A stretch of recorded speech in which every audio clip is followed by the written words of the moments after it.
Koya shunge, me chim chim gona. Koya shunge, me chim chim gona. Koya shunge, me chim chim gona. Yawa ya kufulye, yawa ya kentala ya sahidin tatarare. Ya gara kufulye, ya gara kentala ya sakidin gargar base. Na ya saja bota kemi aha na ya sama lenkal chumi. Na ya daba argoja kemi gurba na ya dama lenar gumi. Hola gaba waye ke sabasun tala are da she kabanito. Golfa mata waye sitara sun tala bare da ke sagamifo. Gara mani waye gubatera aha jabota be shat no basi. Bare dana haya fuda tera gurba taimi ma keno lasi. Lafa gaba waye baya basan tala hola molgo tokkon dedi.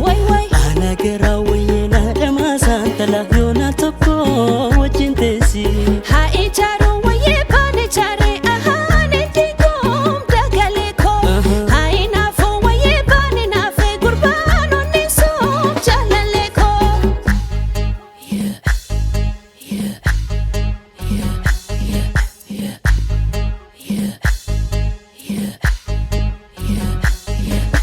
Koya shunge, me chim chim gona.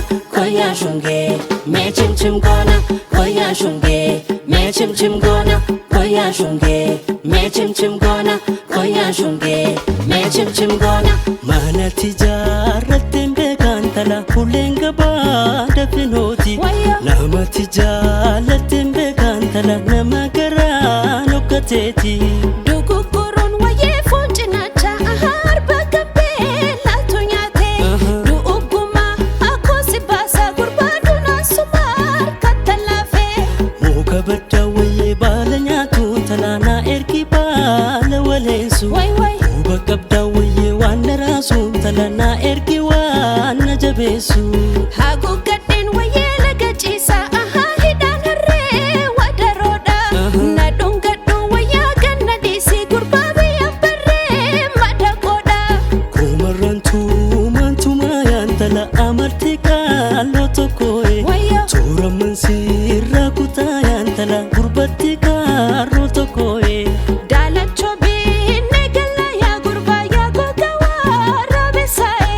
Jalalo kite waya ya gurba magobana ratesae.